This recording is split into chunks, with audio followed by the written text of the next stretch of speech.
राज्य मानव अधिकार आयोग की रिपोर्ट 2023-24 पे आपने मुझे बोलने का अवसर दिया, इसके लिए हार्दिक आभार व्यक्त करता हूं आपको।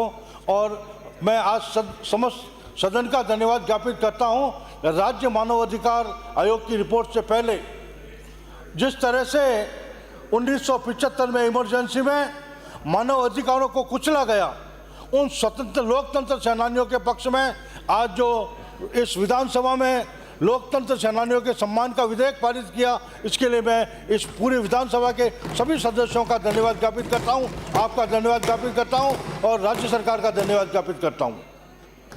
अध्यक्ष महोदय, पिछले 5 सालों में राज्य मानव अधिकार आयोग एक सरकार की कठपुतली बना हुआ था। जो मुद्दे संज्ञान में लाने चाहिए थे और जिन मुद्दों पे चर्चा होनी चाहिए थी, जिन मुद्दों पे कोई निर्णय होना चाहिए था, मुझे लगा कि राज्य मानवाधिकार आयोग खाली रिपोर्ट देने तक ही अपने को सीमित रखा उन्होंने। जिस तरह से सबसे बड़ा कांड राजस्थान में हुआ, मानव अधिकारों के हनन का, जिससे पूरा प्रदेश एकदम ध्वस्त हो चुका, उस ऐसे मुद्दे पर जब पेपर लीक के प्रकरण आए, एक माता पिता किस तरह से अपने बच्चे को पढ़ाने के लिए शहरों में भेजते थे, 2 साल तैयारी के बाद जब वो परीक्षा देने जाता, ये मालूम पड़ता है ये पेपर लीक हो गया। ये सबसे बड़ा मानवाधिकार के हनन का मुद्दा था। राज्य मानवाधिकार आयोग की रिपोर्ट में इस पर कोई चर्चा नहीं की गई। ऐसा लगता है कि राज्य मानवाधिकार आयोग के पास कोई शक्तियाँ नहीं थी, केवल रिपोर्ट देने के अलावा कोई काम नहीं था। मेरा निवेदन है कि जो 5 साल में जिस तरह से युवाओं के साथ, बेरोजगारों के साथ उनके मानव अधिकारों का हनन हुआ है, उसका भी समावेश इस रिपोर्ट में किया रहना चाहिए।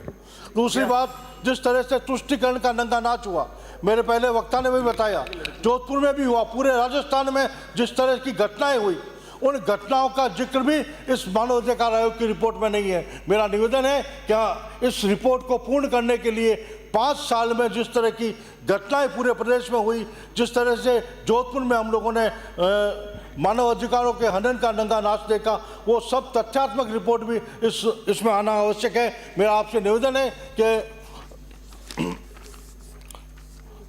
चाहे पेपर लीक का मुद्दा हो, चाहे तुष्टीकरण का मुद्दा हो, और उससे भी अधिक एक विशेष समुदाय को एक विशेष पर्व पर उनकी बिजली की कटौती नहीं हो, ऐसे तुष्टीकरण के फरमान आम नागरिकों के मानव अधिकारों का हनन करते हुए जो जारी किए गए, उसका भी उल्लेख इसमें होना आवश्यक है। मैं समझता हूं तभी ये रिपोर्ट पूर्ण होगी। एक बार पुनः मैं आपसे निवेदन करूंगा कि हम सभी आज जिस तरह से 1975 में आपातकाल के समय लोकतंत्र के अधिकारों को कुचला गया, मानवाधिकार के कुचला गया, आज इस विधानसभा ने वो पारित करके विशेष इस अभियान में जो विधेयक पारित किया है, उसके लिए संपूर्ण विधानसभा राजस्थान की आप और समस्त सदस्य धन्यवाद के पात्र हैं कि उन्होंने आज़ादी के इमरजेंसी के लगभग 50 साल बाद उन स्वतंत्र लोकतंत्र सेनानियों की स्तुति की। निश्चित रूप से उनके परिवारों को और संबल मिलेगा, लोकतंत्र के सेनानियों को संबल मिलेगा। मैं एक बार पुनः आपका धन्यवाद करता हूँ। जय हिंद।